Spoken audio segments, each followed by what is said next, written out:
Cheeky Run Club recognises that every day we live, work and run on Aboriginal land. This episode is sponsored by Lulu Lemon, supporting cheeky runners every step of the way. Welcome to Cheeky Run Club, the social running podcast and community for your everyday amateur runner. Hello, Phoebe. Hello, Anna. And hello, listeners. Today, we have so much to catch up on. We are going to be talking about why I've decided to try and do another marathon. Woo woo. We're going to announce a cheeky challenge. We're going to give some things away. We'll unpack the latest scandal that has rocked the running world, and we're going to give a highly anticipated merch update. Got a lot to cover. We do. It's a big agenda. But first, as always, we'll kick it off with our notable runs or running related activity of the last few weeks. Anna, give me your best. Oh, these are honestly getting so rogue. But my best running related activity is that I became a auntie 10 days ago. Yay. Little Rowie was born on the 12th of July. So I have a brother and he has I'm making this sound so weird.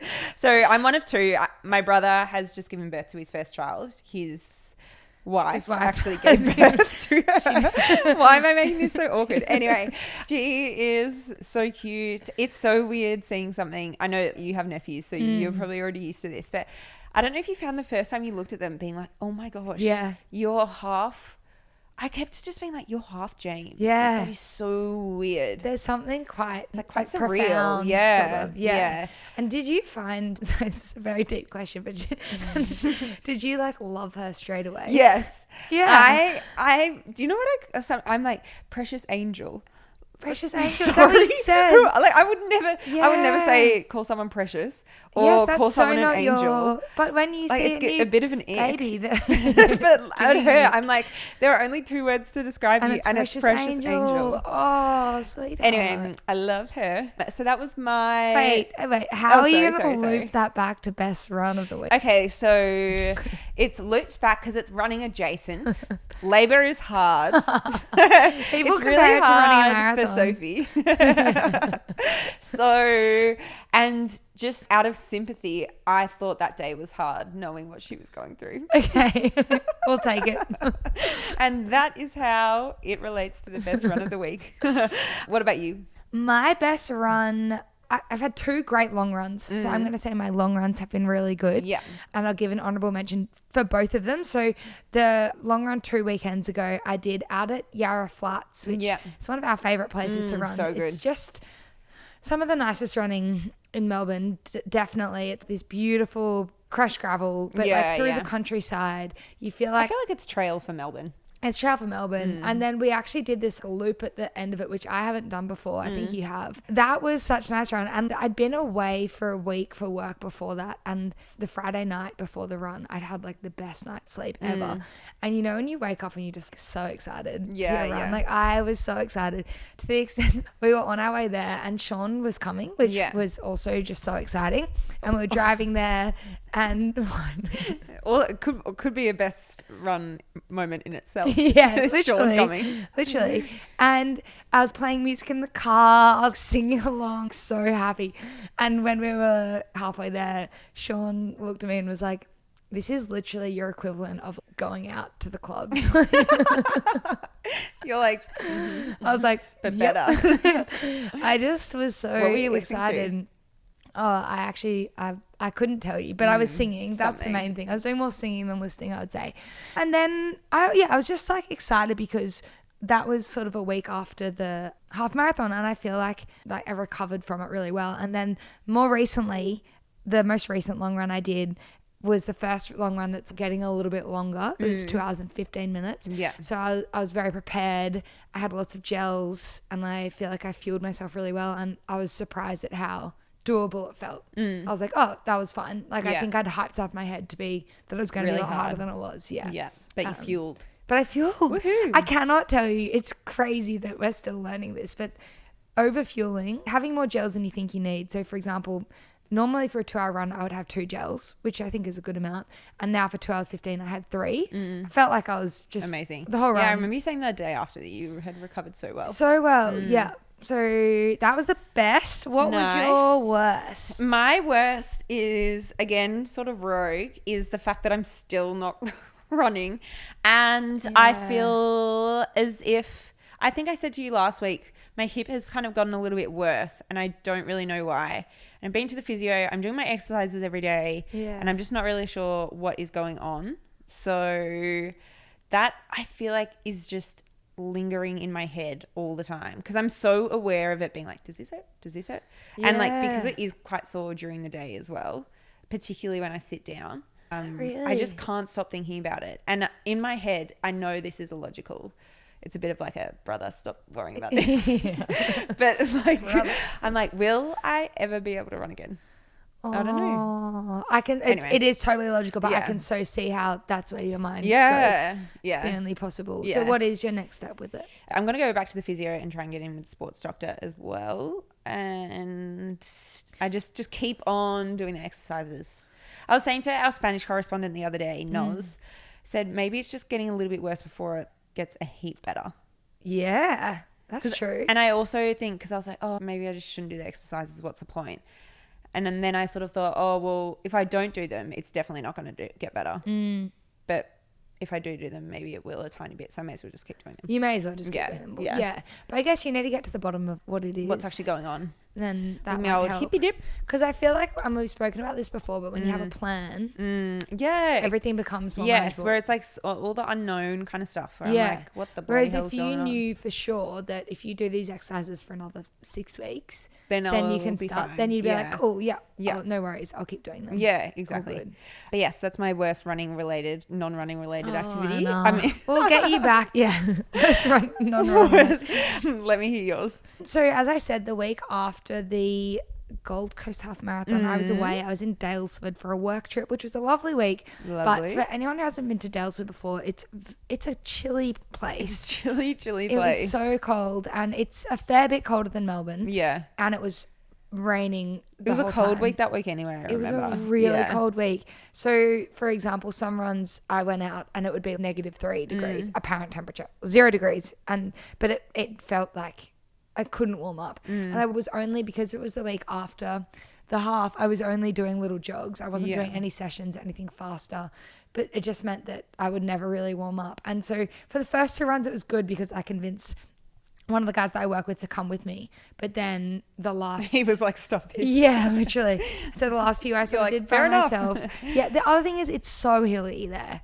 I've actually never run there before. Oh, there is not a single flat bit. It's just like hills everywhere, like big hills. It was quite funny, actually. The first morning, my boss was meant to come on a run with us as well, but he was really jet lagged. And yeah, I know. Yeah. As he then was all week, didn't come for a single run, even though he was run captain. Anyway, he sent us a message that morning, being like, sorry, I'm not coming, but I've planned out a route for you, because he was run captain of the week. And he sent us this route, and it was like this... We'd said we'd do a 40-minute run, and it was this 8K trail run with 400 meters elevation. It's pitch black and raining outside. You're like, I did a half marathon in what 2 days ago. So yeah, anyway, I had some grim runs there. The last run on the Friday, I was jogging, just could not have been less motivated. And my watch died when I'd only gone like a K or 2. And I really stood there and I was like, do I just walk it in? You're like, my watch is dead anyway. Do I just walk it in? I know. And then I had to give myself a talking to and be like, no. Yeah. Like, get it Brother, done. Snap out of that. Brother, snap out of it. Exactly. So yes, that was my worst. Nice. Well, nice. Not nice. No. Not nice, but nice. Not terrible. Evaluation. Yeah. Thank you. Nice reflection. All right, so we have a little bit more housekeeping. We do. Look at us. I know. Look at our type A girlies. I know. Let's get the admin out of the way first. We're trying so hard. So the jumpers have arrived, our hoodies that we're doing, and they are so sick. Yes. I love them. You might have spotted them in a couple of rogue Instagram so by stories now, here and there. Tomorrow we're about to put up, this will be in the past if you're listening to this. It's very confusing. For us though, it's tomorrow. Yeah. We're going to put up a reel which we filmed, which is a little bit of a different reel for us. Let us know your thoughts. Let us know your thoughts. If you've seen it, you'll know what we're talking about. So yes, you will have seen the jumpers. They're amazing. I was about to say I'm wearing it right now, but I'm not. You're not. Phoebe's just looking down at herself, thinking, I should am I be wearing it. No. I should be wearing it right now. I've barely taken it off. They're genuinely so warm and cozy and They're comfortable. so comfy. And cute. And However, cheeky. and cheeky, yes. Some of you may recall that we actually promised some long sleeve tees, which unfortunately they will not be able to be purchased. There was a defect. There was a defect in the long sleeves and they will not be made for sale at this time. Although they may be in the future because potentially what we think we haven't quite worked it out yet. Yeah, you're getting a bit of insight into our process right now, but I think it's good to keep everyone informed because I don't want to make it's good to be transparent. It's good to be transparent. So they arrived and there's a defect, which is that the sleeves shorter. The sleeves than are they should really be. short. So like it's a long sleeve tee, but if you're wearing your normal size, it's a the 3/4 sleeve. It's a bit of a 3/4. They've attached just slightly too short sleeves. Unfortunately, And it is sad, but we're only laughing because if you don't laugh, you'll cry. you have to laugh. Literally, Especially when, okay, picture this. My partner is, how tall is he? Like 6'3". yeah. Him in a full Should we put up the photo? full length long sleeve, and then the arms go up to about his elbows. Oh. They look like just the arms have been shrunk. It's very funny, but Anyway. fortunately, people who made it for us they're extremely apologetic. And they're refunding us. So we were thinking we have an opportunity to do something with them. Because if you buy 2 sizes up, you're fine. Even a size up. Even a size up's fine. It's actually fine. Yeah. I was it's wearing a obviously- small the other day and And that was fine. Yeah. Okay. Because they're unisex Yeah, sizes. yeah. But anyway, if you wear a size or 2 up, you're totally fine. So what we're thinking is we might sell them and donate the proceeds of those to charity. Yeah. So if you have a charity that you think would be great, let us know. We have a few in mind. Yeah. But as you can see, we're still marinating on this. Yeah, It's all very fresh. But yes, jumpers will go live on Tuesday night at 6 p.m. Heard it here first. Huge. We did not just decide that then. But yes, and we're not going to do another round. So get in quick They took because long once enough. they're gone, they're gone. Yeah, that's it. Yeah. But they're really nice. And so I'm going to be get one. buying 5. Get in before Anna does. Okay, we have one more bit of housekeeping. Sorry, we should have been snappier here. But we're starting a new challenge with the cheeky community over the next kind of 4 to 5 weeks in the lead up to Sydney Marathon and also in the lead up to Melbourne Marathon and really any event that you're training for. It's called the Cheeky Champion Challenge. It is sponsored by Lulu Lemon, who, as you'll know, have been supporting us for a little while now. And the idea behind the Cheeky Champion Challenge is that we're bringing back the Strava group Brains Trust. We're reigniting it. And each week, we're handing over the mic to you guys. So each week, we're going to put a question box on our Instagram on a Tuesday night. Yeah. On Wednesday, we'll pick one of those questions that comes through. So anything that you want to know, that you want to crowdsource responses for, put it in there. We'll choose one. We'll put it on our Strava group. Everyone can respond, chip in with their answers. Yeah. And then we will, on the Thursday, pick the answer that we think is most helpful, most informative, whatever that is. And you will be awarded on the following Monday. So there's a lot of dates here. On the next episode, the winner will be announced. Oh, the winner will be announced. You guys have a pen and paper. Yeah, hope you added all of those to your To calendar. your Google Calendar. Just follow along the Instagram, the Strava group, and the podcast. And Instagram, Strava, podcast, and don't forget to follow Lulu Lemon. and follow them. No, because what will happen on the podcast is we'll announce the winner, the cheeky champion, and they will get a prize from Lulu Lemon. Correct. Got there in the end. Nice. We got there. I'm really excited for that. I can't wait to see the questions that come through. Yeah, so excited. And one of my favorite things has been seeing all the great responses that come through. I feel like you can really trust them. It's kind of like when you ask a question on Reddit. Never have done that. Yeah, me neither. But I like reading the answers. I like reading the answers to other people's True, because I do questions. trust them. You trust them. I trust Brian you. Davis, 54. Yeah, with my life. If he says go left, I'll go left. It's crazy. But thank you so much, Lulu Lemon, for supporting the community and for bringing this episode to life. All right, so let's get into the main topic of the week. Why on earth do we do marathons? You wrote a amazing article on our Substack last week talking through why you're doing it. So again, if anyone hasn't signed up to our Substack, sign up, because Phoebe writes these amazing articles each week, dropping every Wednesday. And anyway, so talk me through. Why are you doing it? Yes, I actually do feel the need to justify it a little bit, because I feel like I was so smug at the start of the year, being like, I'm just going to do 5 and 10Ks this year. Yeah. That's all I'm going to do. Marathons are so in the past. Literally, I'm listening to my body. I've like kind of transcended the marathon. No, yeah, I was really keen to just do 5 and 10Ks. And I know why that was. I was so burnt out from the marathon that I tried to do last year. But first of all, the way this even came into my brain was because Benita, who is our contact at Lulu Lemon, mentioned to us that they had a bunch of tickets for Melbourne Marathon to give away, which you listeners hear a little bit more about in a few minutes. But I was just like, I just remember just being like, interesting. Because I've never done Melbourne Marathon, and it has always been something that I've been like, at some point in my life, I want to do Melbourne. And I kind of tried not to think about it, because I was like, no, I said I wasn't going to do it. The more I sort of let it marinate, the more I was like, I think I really want to do this. So it was such a helpful process writing the Substack and sort of thinking through it. Because I think for me, I feel like it's not a redemption marathon. It's not like that went so badly in Berlin, I want to do better.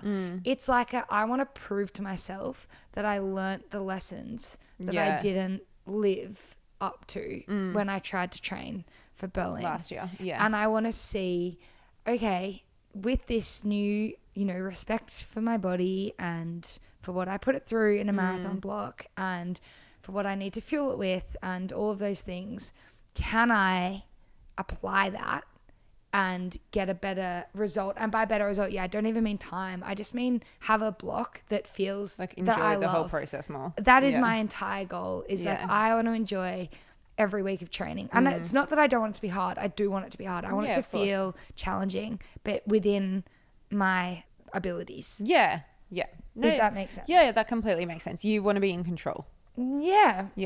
Yeah, but I want to do it to challenge myself, of course, but it's just like a different kind of challenge. It's not, I just want to go as hard as I can to get the best time possible. I just want to set myself up. I want to feel strong. I want to feel like I'm running within myself. Yeah. And that I'm like paying attention to my body and listening to my body and whatever that looks like. So I want to do a reflection piece on what lessons can I take and how can I apply them to this block, and so that I've got it sort of front of mind, because I feel like it's so easy to just start the block and just forget everything. Kind of, you in the Substack that just came out, you wrote how you took the idea to some of your friends and they were pretty much saying, do not do that.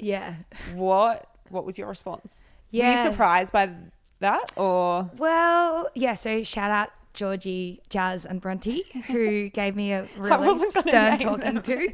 No. No, that's what good friends are for, actually. That is exactly what good friends are for, and I'm extremely grateful for them. Yeah, it was funny. I was just over at their house having a cup of tea on a Tuesday night, and I don't even know how it came. It came up because they asked me what the Substack was going to be on, and I was like, I think I'm going to write it on why I want to do another marathon. And they were like, what was that? Can you go back to the part? What did you say? And then we were sort of talking about the initial route that I was going down for the Substack was very different from where it ended up. I was sort of talking at a high level about like why I thought I wanted to do it, and they were sort of like, actually, one of them said, I think this is a bad idea. Like, you already, she didn't say this, but like, I know it. Like, I already am. I'm doing struggling in my life a little bit.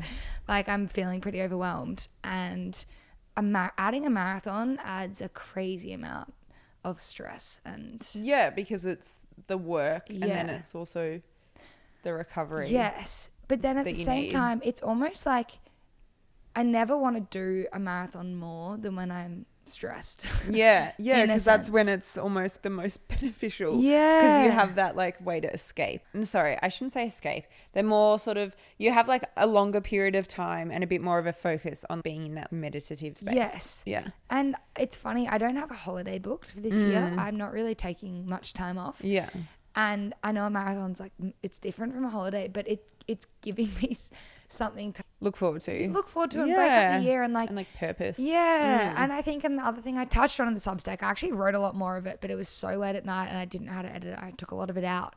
Is that I am feeling such a sense of I'm becoming less good at sitting in ambiguity. Yeah. And sitting in discomfort. And especially at work, I noticed with like ChatGPT and so on, like I'm so bad at sitting in that space of just work through it. Trying to work things out. Yeah. Yeah. And so I feel like running, and especially that kind of marathon, like structured running with a big goal, it feels like the complete opposite of that. It's on the other end of the spectrum. It is like requiring so much discipline and sitting in discomfort and time, and breathing through it and just enjoying it and accepting it. And it's kind of funny, like a lot of the discussion that I was having with Georgie and Bronte and Jazz last night was like about meaning, the meaning that we find through running, and like if it's real meaning or not. Because we were talking, this is going to sound off topic, but we were talking about how people are having kids later and so on, and the things that we usually would use to find purpose. People are using running as a way to find purpose, but it's kind of an empty purpose in a sense, because it's not actually contributing anything to the world or whatever. But I do think it can provide I kind of disagree though, because I feel like so much purpose is like self-interest. So why is it any less important than anything else you do? Because like in the scheme of things, if you actually think about it, none of what each individual does really matters. So why is then running meaningless? Yeah, that's interesting. In comparison to everything else. I definitely don't think it's meaningless. I think that's fair. I think there are more meaningful things. More meaningful vocations in life. But I do think inarguable that it does provide a sense of meaning. And almost the clearest example of that is the post-marathon blues, where people feel like, well, what do I do? How do I... Or when people are injured, it's because oh my god, exactly, lose that when sense they're of injured. purpose. Yeah, those other people. So to summarize all of that, I'm really excited, and I'm in my second week of training now. I'm feeling really good. I've had multiple days because things have been really full on at work, where I have not run or done much. Like today I was meant to have a 90-minute run and I just ran for 35 minutes after work, because I was like, number of reasons, but I don't have time and I don't have the energy. And it's going to be too stressful. That's actually totally fine. Yeah. Like, I don't mind. Yeah. One thing that we did do is we actually popped on our Instagram. We shared this on Substack and we asked some of the listeners why they're doing marathons. Yeah. And two of the most popular answers I really loved, particularly this one, was that proving to myself that I can do hard things. That came up, or some sort of iteration of that came up so much. And I don't know, there was something about it that I really loved, because I feel like you resonate with it a lot, but sometimes you sort of think, oh, is that just me? Is it silly or whatever? But reading so many others' lines or however they worded it, I was like, it's such it's quite pure, inspiring, and such a pure drive to just be like, it is. I'm not doing it for anyone else. I'm not doing it to... I think a lot of people see marathon as almost like an ego thing, like do a time or like hit that big goal. And of course that's part of it.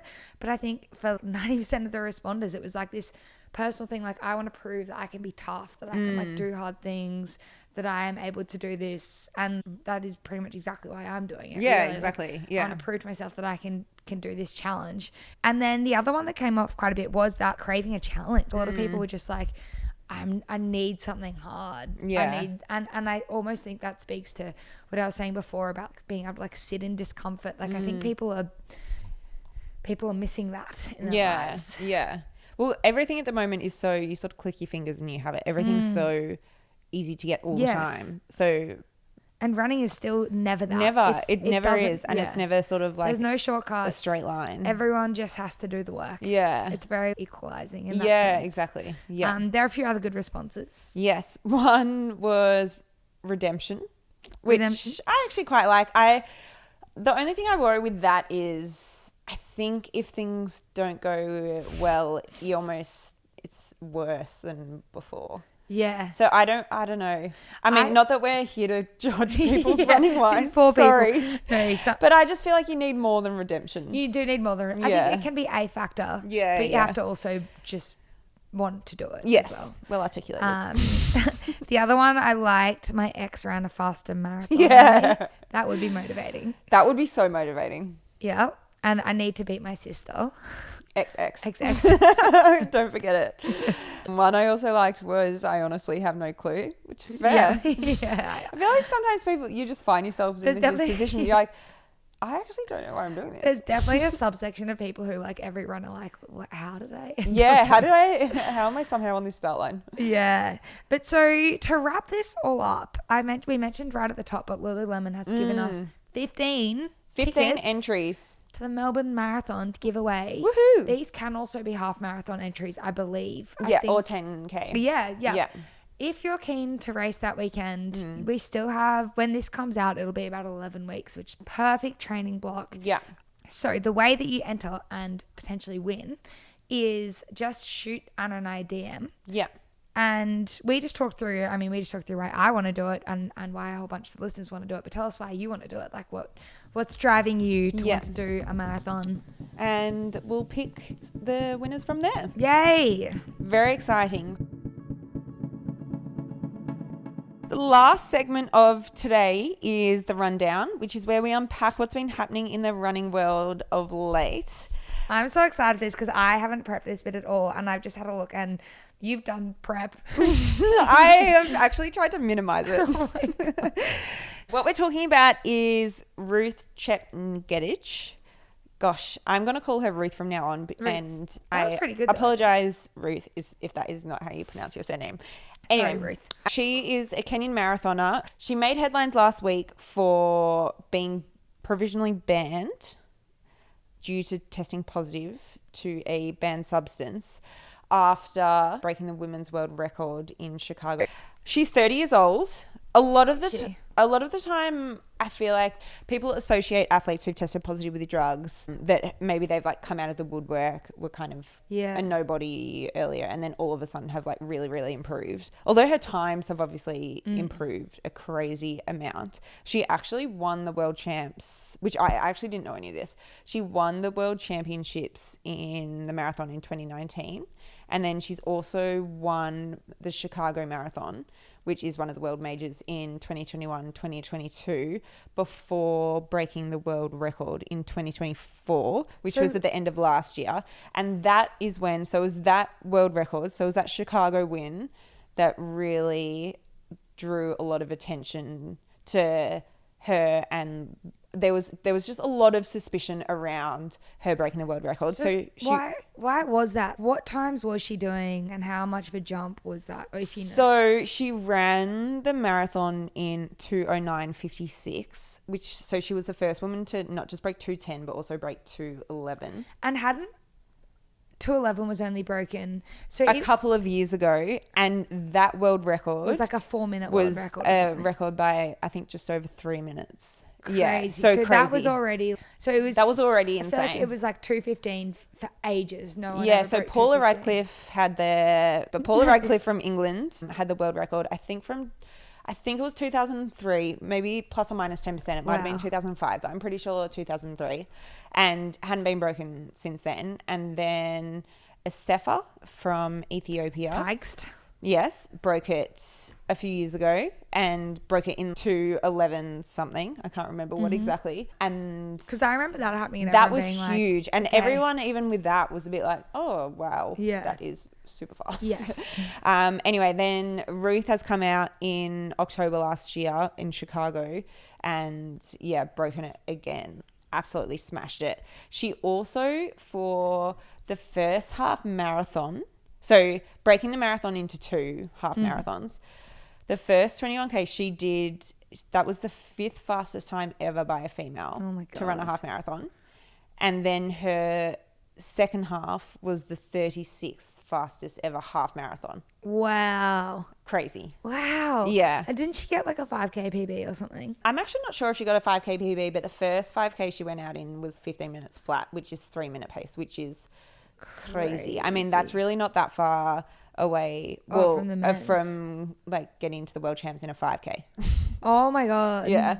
Anyway, so she was notified of her positive result in April this year. She tested positive to a banned diuretic called hydrochlorothiazide.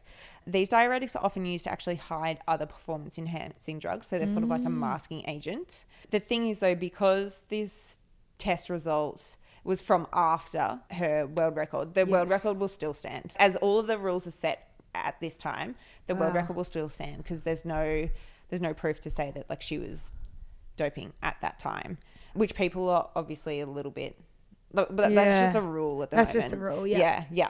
But so this diuretic that was found in her system, it wasn't just a trace, it was actually 190 times over the allowable limit. Oh my God. She has been cooperating with the Athletics Integrity Unit since being notified of her positive test results, which meant that she pulled out of London Marathon this year, which would have actually, London Marathon for her, the way these like elite marathon runners sort of earn a living is obviously by their sponsors, but obviously they get an appearance fee from these world majors. So she and potentially would have won.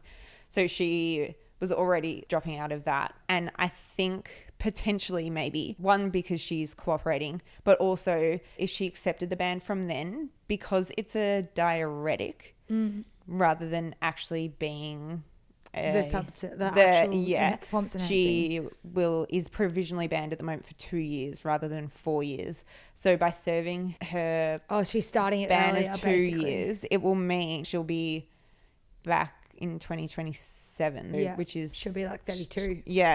Which is still so young. Will they be able to actually find drugs, or it doesn't matter? Like they're not going to even try because they're like, no, we know that you've done this. I'm sure they'll look over the sample a million times and also probably look at the samples that she had around at the end of last year. But the thing at the moment that she's getting banned for is the diuretic. Yeah. I know you said that it didn't apply to that race because that marathon world time was prior to this. But for a race that had been closer, that was relating to this specific test, would you have to give back your prize money or anything? Like how do they... So the interesting thing with some of these world majors I was reading is that, I didn't actually know this, but a lot of the time the prize money is given in installments because sometimes they earn a lot of prize money. I can't remember the exact figures, but I vaguely remember it being around sort of like 100-ish thousand. Then there's like another bonus for breaking the world record. Yeah. But they were giving it in installments. So no one actually knows if she's actually been given all of the installments anyway. Interesting. And then, but I guess, I don't know if the Chicago Marathon technically still have to pay her. Because it's not as though she was banned last year. It is interesting though. History tells us that a lot of people are banned or found that they test positive for something years and years later because the testing's better, progress of drugs and performance enhancing drugs and also like operations.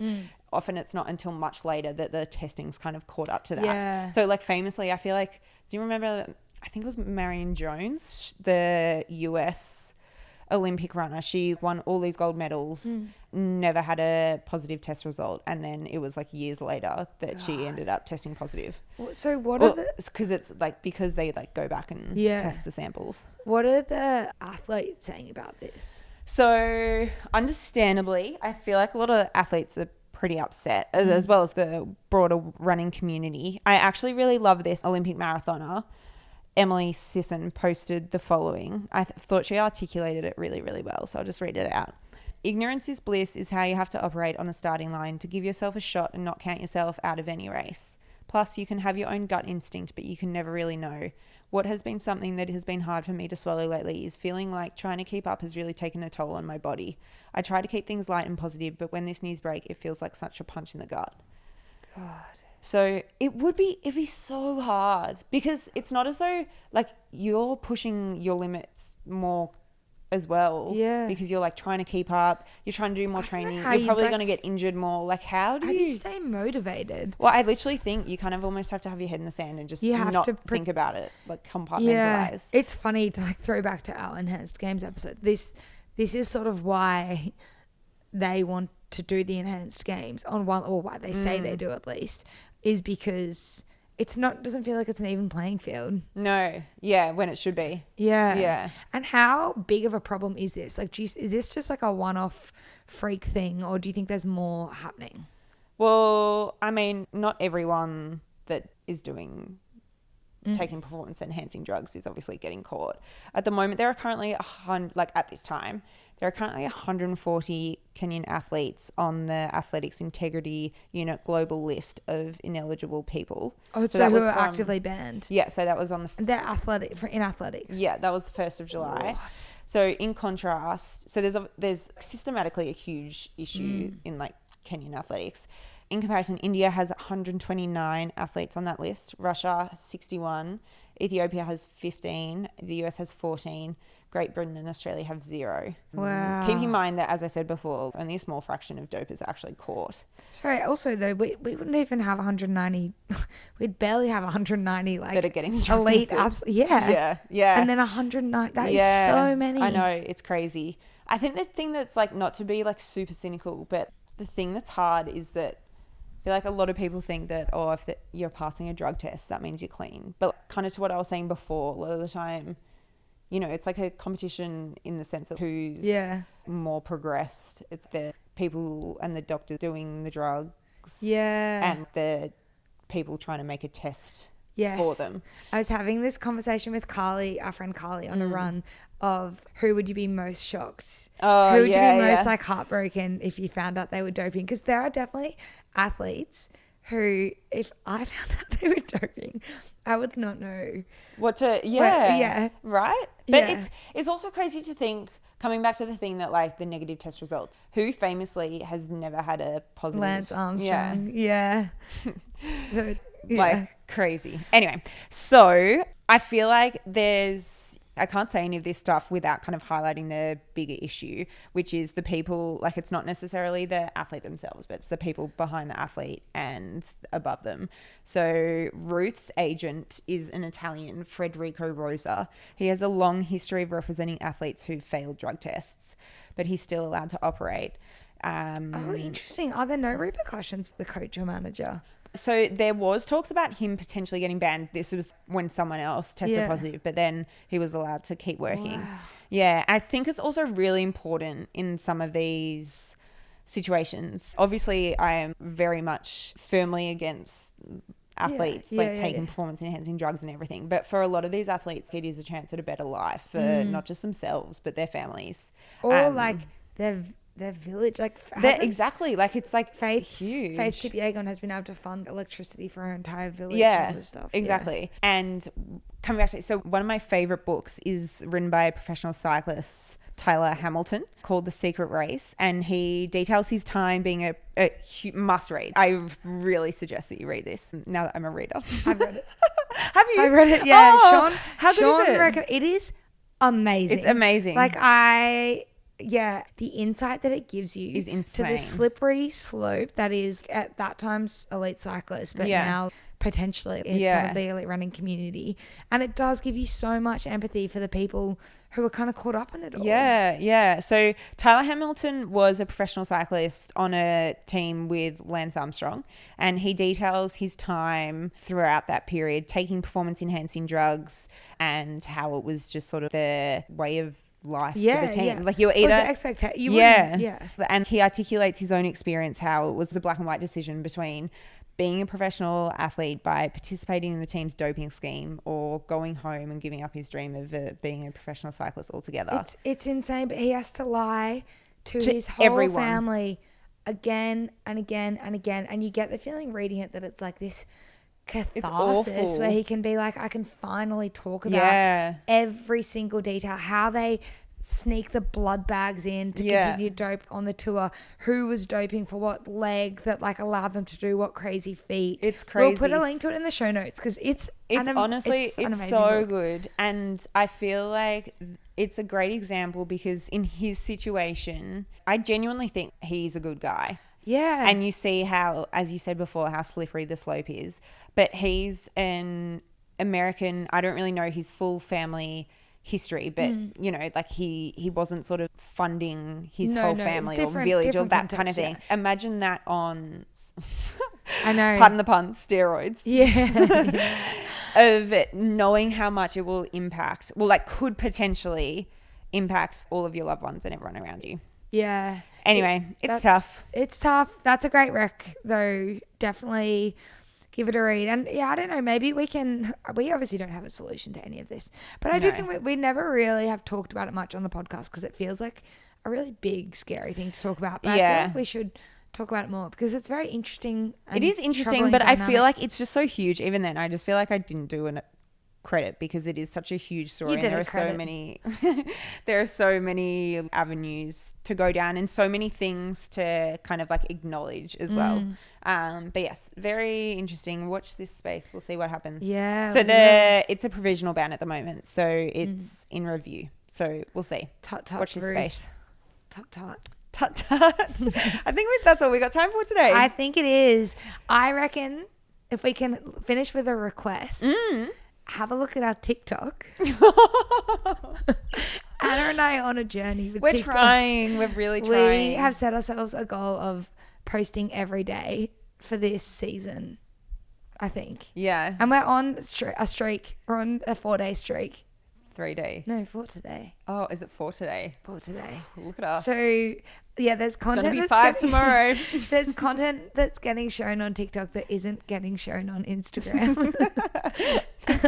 It's like the kind of content that you'd maybe message your mum with. Oh my god, that is such a good summary of our TikTok content. But we don't know about TikTok, so get around us, tell us what's terrible, and be like, don't post that. Yeah. And then if we do anything well, give us some positive. I don't even know what you call it on love. I don't even know what you call it on TikTok. You like them. You like it. I think you love hearted. Okay, Kudos. Give us kudos. Comment. Give us some kudos. But it's so good to be back. So good to be back in your Yay. ears. And we can't wait to hear all about why we should pick you Yes. for a spot in the Melbourne Marathon Running Festival.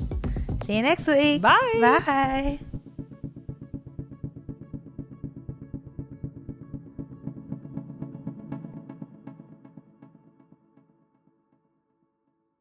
So just to round things off.